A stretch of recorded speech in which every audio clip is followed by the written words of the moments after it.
Welcome to Point Road Group's Ask the Expert series, where we talk to leading experts who share advice on topics relating to personal branding and career advancement.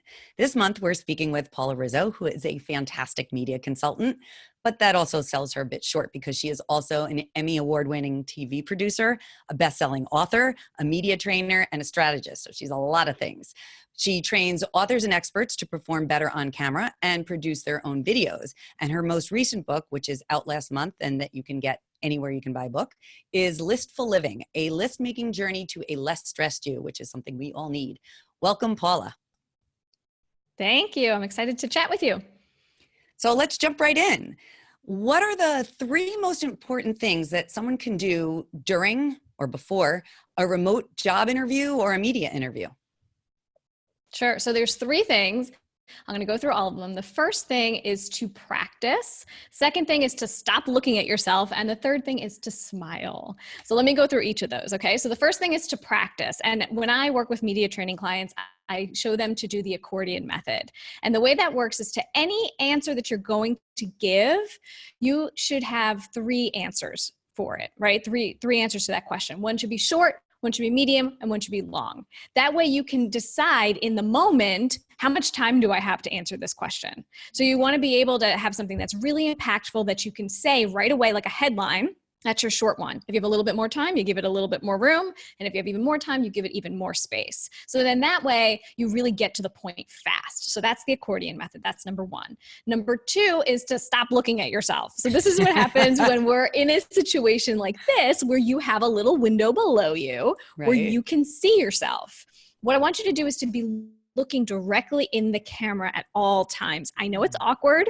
I know you want to look down. I know you want to see what your hair looks like, but it's a better connection with the other person on the other side of the camera if you're looking at them. Otherwise, it's a disconnect and they're like, where's this person looking? Are they not into this? You want to have that connection. And then the third thing is always to smile. And I know it can sometimes seem a little bit like, of course you're going to be smiling, but a lot of times people don't smile as much as they think they are. And it's just an instant connector. You want somebody to like you, right? Like that you want to have that connection, and smiling is a good way to do it.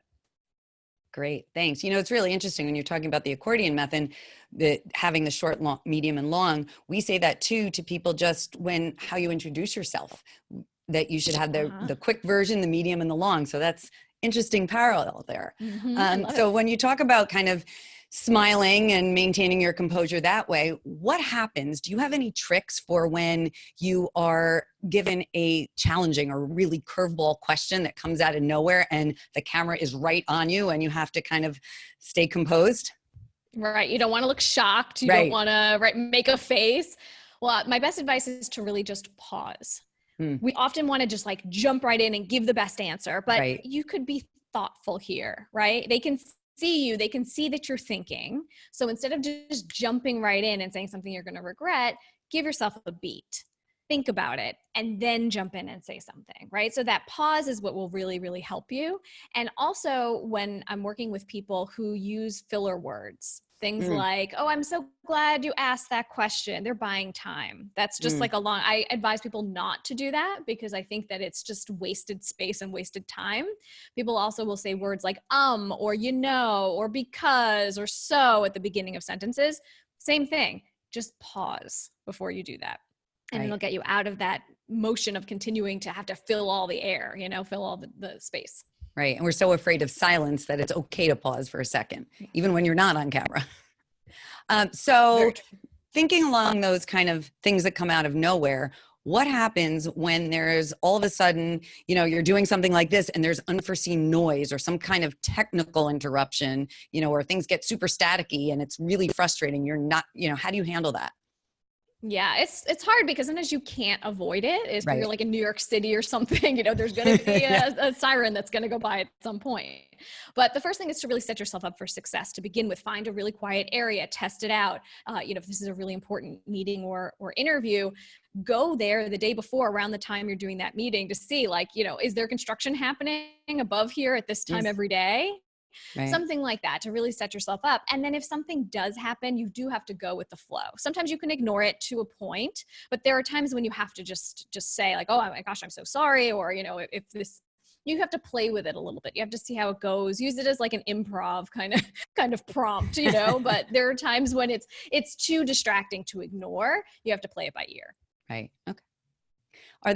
So when you're leading, let's say, a virtual presentation or, you know, a webinar, and, you know, everybody makes mistakes. We all do.